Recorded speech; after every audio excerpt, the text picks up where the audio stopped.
The words, sharp and dripping with condescension, cut right through the elegant hum of the restaurant.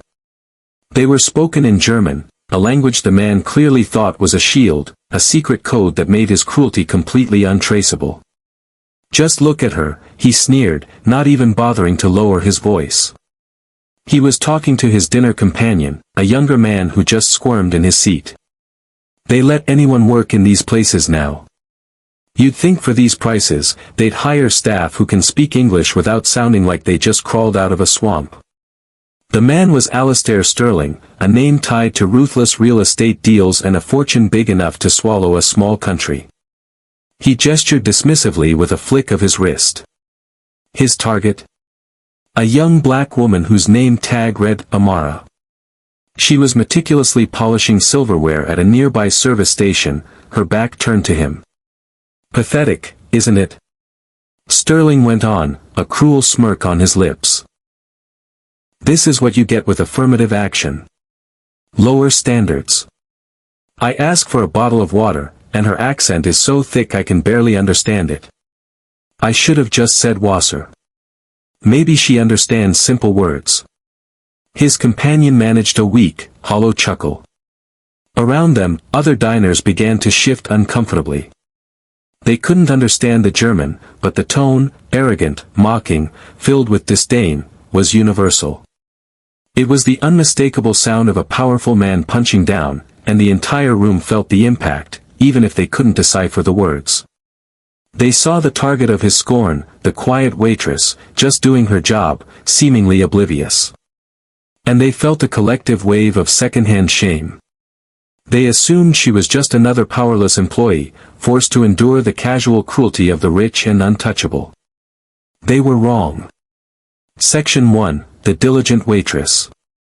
Before Alistair Sterling's ego crashed into her evening, Amara's shift at The Gilded Cage was business as usual. The restaurant was a monument to excess, where velvet ropes and hushed tones were as much a part of the menu as the gold-leaf desserts. The chandeliers didn't just light the room, they dripped crystals like frozen tears of pure extravagance. The patrons were a mix of old money, new money, and people pretending to be either. To Amara, they were all the same, guests to be served with a quiet professionalism that had become her signature. Amara moved through the dining room with a practiced grace that was almost an art form. She wasn't just a waitress, she was a student of people, a temporary keeper of their fleeting desires.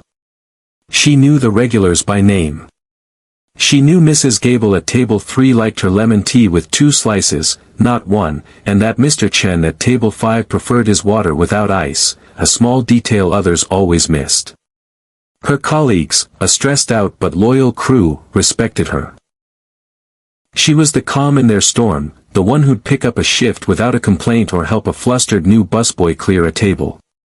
But beneath that calm surface was a world no one at the Gilded Cage could possibly imagine. Her life wasn't confined to these 4 walls of pretentious luxury. Amara was the daughter of diplomats. Her childhood wasn't spent in one town, but in a kaleidoscope of world capitals, Berlin, Tokyo, and for 4 transformative years, Beijing. Her accent, a soft blend of a Southern American cadence and the clipped precision of international schooling, was a map of her life's journey. It was a life where language was never a barrier, but a bridge. She could slip into German as easily as a comfortable pair of shoes. Her Japanese was conversational. But her Mandarin was flawless. She held a master's degree in international relations and linguistics from a top university, a diploma currently gathering dust in her small apartment. Life, as it often does, had thrown a curveball. Her father's sudden illness had drained their family's savings, and her promising career as a translator was put on hold. So she took the job at the Gilded Cage to pay for his mounting medical bills, seeing it not as a step down, but as a necessary detour.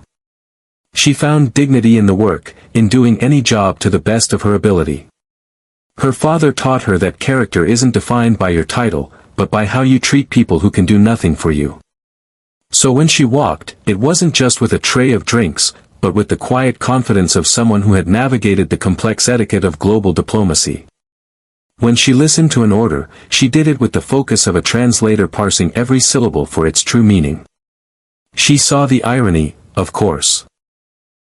Here she was, fluent in 4 languages, able to discuss geopolitical strategy or ancient Chinese poetry, serving truffle-infused foam to people who judged her entire existence on the melody of her voice when she asked, sparkling or still.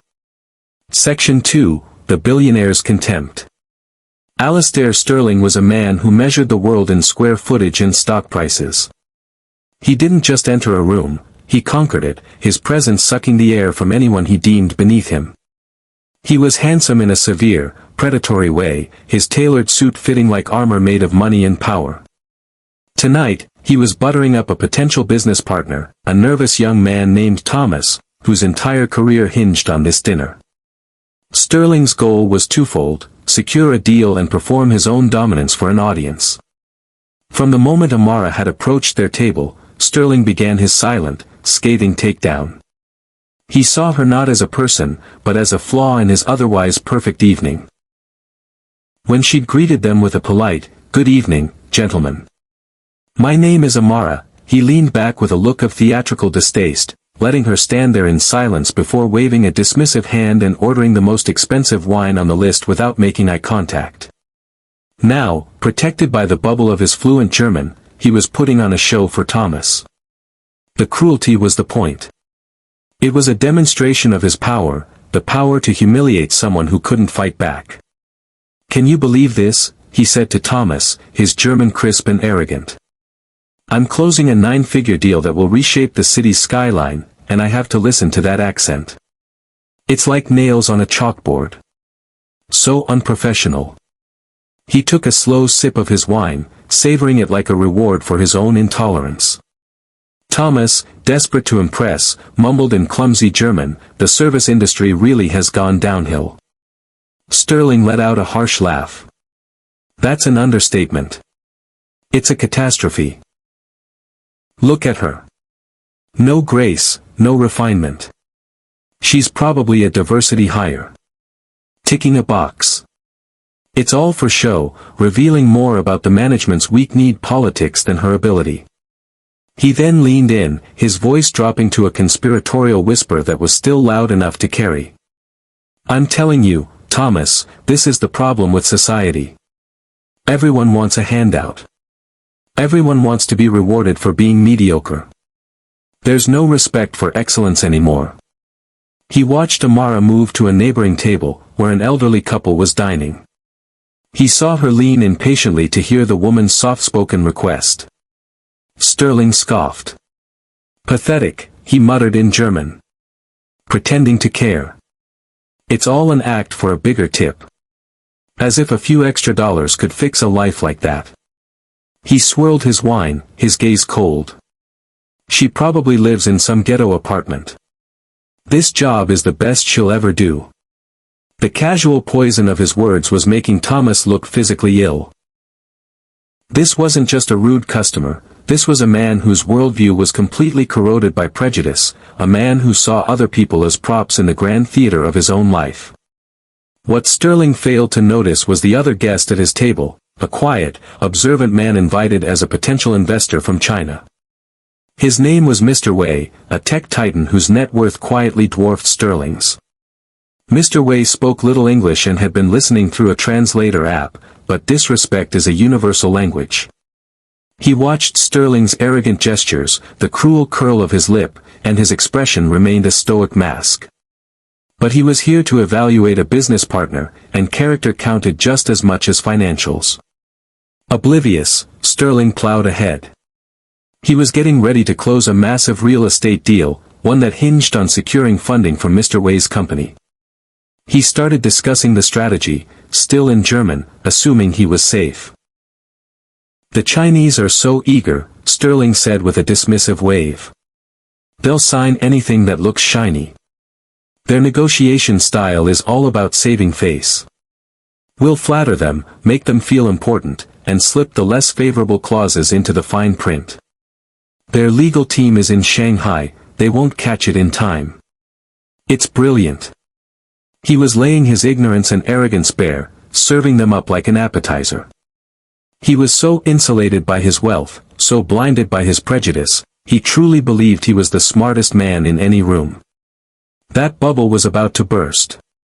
And the pin was in the hand of the very person he dismissed as insignificant. The moment hung in the air, thick with unspoken tension. Alistair Sterling, high on his own arrogance, was now getting into the weeds of his deal with Mr. Wei, still speaking in German.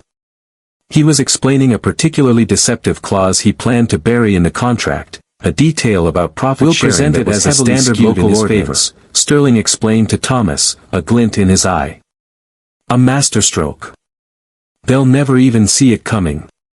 Mr. Wei, listening through his earpiece, furrowed his brow. The translation was clunky, struggling to keep up with Sterling's smug, rapid-fire speech. He sensed there was deception afoot but couldn't quite pinpoint it through the fog of technology. He was about to ask his own translator for a clarification, but before he could, another voice cut through the silence. The voice was calm, clear, and perfectly measured. And it was speaking flawless, academic Mandarin. The entire table froze. Forks stopped halfway to mouths. The restaurant seemed to go silent. Alistair Sterling's head snapped up, his eyes wide with utter disbelief. Thomas looked like he'd just seen a ghost. The voice belonged to Amara. She had approached the table to refill their water glasses, her movements as fluid as they had been all evening. But now she stood straight, her posture poised, her gaze directed not at Sterling, but respectfully at Mr. Wei. She continued in Mandarin, her tone polite but firm. Suo Zion, Saitlin Shancheng, Don Nin Due Shanghai Zio Maui Tsu Guanyu Waigua Tuzi Tudi Shuyong Chuan de Guiding, Sihuyo Yenjong de Wujia. With all due respect, Mr. Sterling, but you seem to have a grave misunderstanding of the Shanghai Free Trade Zone regulations regarding land use rights for foreign investments. Sterling just stared at her, his mouth hanging open. It was as if a piece of furniture had suddenly started quoting geopolitical law. He was so stunned, so completely blindsided, that he couldn't form a single word. His German shield was shattered, and he was being called out in a language he associated with his target. Amara then turned her full attention to Mr. Wei, her expression one of professional deference. Her Mandarin flowed like music, a complex river of thought that left the clumsy earpiece translation in the dust. 2-2. Mr. Wei, the clause he is referring to isn't a standard local ordinance. In fact, it directly contravenes Article 22 of the Foreign Investment Law, which guarantees investors can freely remit profits. The structure he's proposing would improperly lock up your capital. It is a deeply dishonest proposal. Mr. Wei's eyes, which had been narrowed in suspicion, now widened in astonishment and lit up with respect. He took out his earpiece and let it drop to the table. He leaned forward, engaging Amara directly in a rapid-fire exchange of complex business and legal Mandarin. It was a high-level conversation that belonged in a Beijing boardroom, not next to a half-eaten plate of scallops. The room was deathly quiet. The other diners, who had earlier felt sorry for the waitress, now stared in awe. They were watching a takedown, a stunning and elegant reversal of power more dramatic than any play. The predator had become the prey, exposed and outmaneuvered by the very person he had mocked. Sterling sat paralyzed, the color draining from his face, replaced by a blotchy red of pure humiliation. He was a king checkmated by a pawn. His whole worldview was built on flawed assumptions, that a black woman couldn't be educated, that a waitress couldn't be intelligent, that an accent defined a person's worth. In 30 seconds, Amara had demolished that foundation, leaving his ignorance exposed for the world to see. Section 4, The Humiliation and the Aftermath.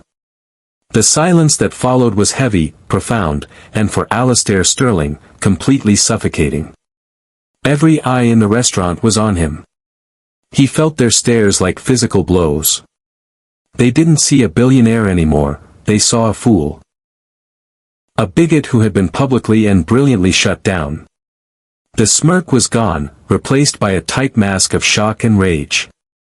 Mr. Wei finished his conversation with Amara, giving her a deep, respectful nod, a gesture of profound gratitude from one professional to another. Then, he turned his cool gaze back to Sterling. The Arctic chill was back in his eyes. He spoke in crisp, clear English now, for everyone to hear. His voice wasn't loud, but it cut through the room like a blade. "Mr. Sterling," he began, "it appears our potential partnership is concluded. Character is the foundation of all successful business. You have revealed yours tonight. It is lacking." With that, Mr. Wei stood up. He pulled several $100 bills from his wallet and placed them on the table. "For the meal," he said. Then he turned to Amara, addressing her with the utmost respect. "Miss," he said, handing her a business card. "My company is always looking for talented individuals with integrity. If you are ever in need of a new position, my chief of staff would be honored to arrange a meeting." Amara took the card with a quiet nod. "Thank you, sir," she said, her voice once again calm and professional. There was no gloating, no trace of smugness. Her quiet dignity was the final, crushing blow. As Mr. Wei and his team prepared to leave, the restaurant manager, Peterson, who had been watching in a state of terror and awe, scurried over. "Is everything all right here, Mr. Sterling?" he asked, his voice trembling. Sterling finally found his voice, a strangled, furious rasp. "Fire her," he hissed, pointing a shaking finger at Amara. "Fire her right now. Do you have any idea who I am?" Peterson looked from Sterling's enraged face to Amara's composed one, then to the other patrons who were now openly glaring at Sterling. He saw the elderly couple from earlier give Amara a supportive smile. He saw another table start a quiet, slow clap. He was a manager, but he was also a businessman, and he knew which way the wind was blowing. Before Peterson could reply, another voice joined in. It came from a man at a corner table who had been watching the whole thing with keen interest. "That won't be necessary, Peterson," the man said, rising from his chair. "Because you work for me. And Ms. Amara is the finest employee this establishment has ever had." It was Mr. Davies, the owner of the entire restaurant group, a man who rarely visited his own places but had chosen tonight for a quiet dinner. "Mr. Sterling," Davies said, his voice dangerously calm, "we have a zero-tolerance policy for abusing our staff.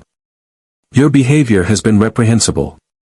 Not only are you no longer welcome here, but I will be personally calling my colleagues at every other fine dining establishment in this city. I imagine you'll be eating at home for a while." Sterling looked like he'd been slapped. Defeated, he shoved his chair back, its legs screeching against the floor. Without another word, he stormed out of the restaurant, Thomas trailing behind him like a kicked puppy. It wasn't a powerful exit, it was the retreat of a coward. The moment the door shut, the tension broke. Spontaneous applause erupted. Patrons stood up, cheering for Amara. Mr. Davies walked over to her, a wide, genuine smile on his face. "Young lady," he said, "I don't know your whole story, but I know talent and character when I see it. I overheard what Mr. Wei said. If you want to take his offer, I completely understand. But if you'd like, I have an opening for a director of international guest relations for my entire company. It requires diplomacy, linguistic skills, and grace under pressure. I believe you just gave the most impressive job interview I have ever seen." Amara was speechless. Tears welled in her eyes, not of sadness, but of overwhelming relief and vindication. In one night, her entire life had changed, not because of luck, but because she refused to let someone else's prejudice define her. She held on to her dignity, and in doing so, showed everyone its true power. CTA/conclusion. This isn't just a feel-good story about a waitress getting one over on a billionaire. It's a gut check about the assumptions we make every single day. We look at a person's job, we hear their accent, we see their clothes, and our brains instantly write a story about them. We stick them in a box. We decide who they are, what they're capable of, and what they're worth. But those boxes aren't real. They are prisons of our own making. Alistair Sterling saw a waitress and assumed she was powerless. He couldn't have been more wrong. He thought his money gave him a free pass to disrespect her in a language he believed was a secret code. Turns out, he was the one who didn't understand. He didn't get that a job is what someone does, not who they are. He didn't realize that an accent isn't a sign of ignorance, but often a sign of a life lived across cultures. And he definitely didn't understand that real power isn't about humiliating people, that's the definition of weakness. Real power is the quiet confidence that comes from knowledge, integrity, and self-respect. Amara didn't need to shout. She didn't cause a scene. She dismantled him with pure competence. She humbled him with her intelligence. She exposed his bigotry just by being herself. Her flawless Mandarin wasn't just a language, it was a symbol of a hidden world of experience that Sterling, in his arrogance, was completely blind to. Think about how often we might do this in smaller ways. We dismiss the janitor, never imagining he's a brilliant musician. We get impatient with the cashier, never considering she might be a poet working to support her family. Every single person you meet has a life as vivid and complex as your own. They have skills you don't know about, struggles you can't see, and dreams you can't imagine.